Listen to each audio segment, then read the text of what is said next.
நல்ல தலைவாழை இலைய போட்டு கெடா விருந்த சாப்பிட்டு இந்த மாதிரி ஒரு பச்சை புளி ரசம் வச்சு குடிச்சிங்கன்னு வைங்களேன், செரிமானம் வந்து டக்குன்னு முடிஞ்சிடும். அடுத்த பந்திக்கு உட்காரலாமான்னு தோணிடுங்க. பச்சை புளி ரசம் எப்படி செய்யலான்னு பார்த்துடலாங்க. Welcome to Hema's Chettinad kitchen. பச்சை புளிக்கு பார்த்தீங்கன்னா, நான் இன்னைக்கு 2 தக்காளி,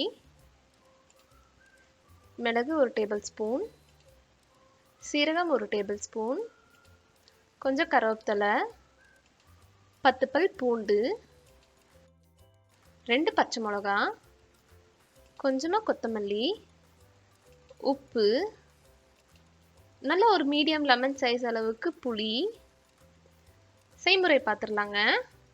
ஃபஸ்ட்டாக பார்த்தீங்கன்னா, புளியை கொஞ்சம் தண்ணியை விட்டு ஊற வச்சு வச்சுக்கோங்க. நம்ம ரசம் வைக்கிற பாத்திரத்தில் கொஞ்சமாக தண்ணி விட்டுக்கோங்க. தண்ணி விட்டுக்கிட்டு அதில் கொஞ்சம் கல்லுப்பையும் ஆட் பண்ணிக்கோங்க.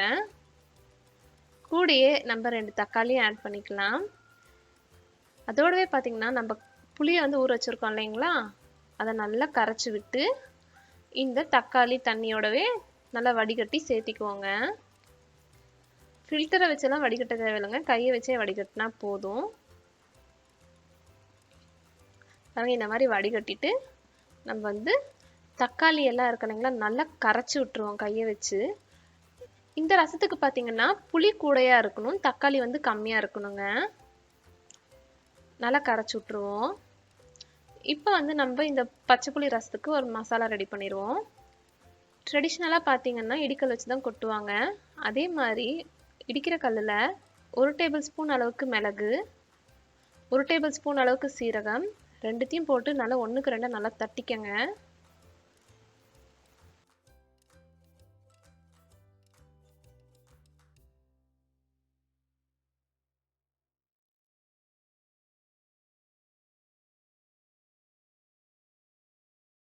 பாருங்க, நல்லா க்ரஷ் ஆயிடுச்சு.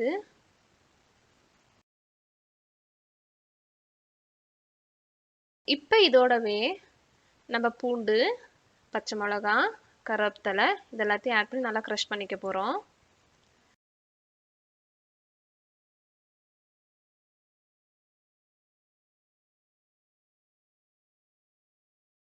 க்ரஷ் பண்ண மசாலாவை வந்து நம்ம கரைச்சி வச்சிருக்கிற தக்காளி புளி தண்ணியோட விட்டு நல்லா மிக்ஸ் கொடுத்துட போகிறோங்க.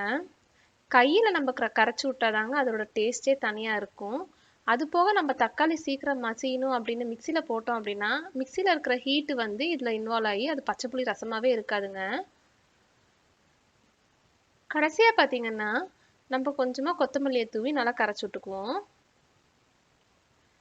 பாருங்க, பச்சை புளி ரசம் சூப்பராக ரெடி ஆயிடுச்சு. நம்ம சாப்பிட்றதுக்கு முன்னாடி கூட இந்த மாதிரி ஒரு டம்ளர் நம்ம பச்சை புளி ரசத்தை குடிச்சிட்டு சாப்பிட்டோம் அப்படின்னா நல்லாவே டைஜஷனாக இருக்கும். அப்படி சாப்பிட்டு முடிஞ்சிட்டு டைஜஷன் ஆகலை அப்படின்னாலும் குடிக்கலாங்க. நீங்கள் வந்து இந்த ரெசிபியை கண்டிப்பாக உங்கள் கெடா விருந்தில் ட்ரை பண்ணி பார்த்துட்டு எப்படி இருந்துச்சுன்னு சொல்லுங்கள். மறக்காமல் ஹேமாஸ் செட்டிநாடு கிச்சனை வந்து சப்ஸ்கிரைப் பண்ணிக்கோங்க. மேலும் ஹேமாஸ் செட்டிநாடு கிச்சனோட வாட்ஸ்அப் சேனல் லிங்க் கீழே டிஸ்கிரிப்ஷனில் கொடுத்துருக்கேன், ஃபாலோ பண்ணிக்கோங்க. பாய்.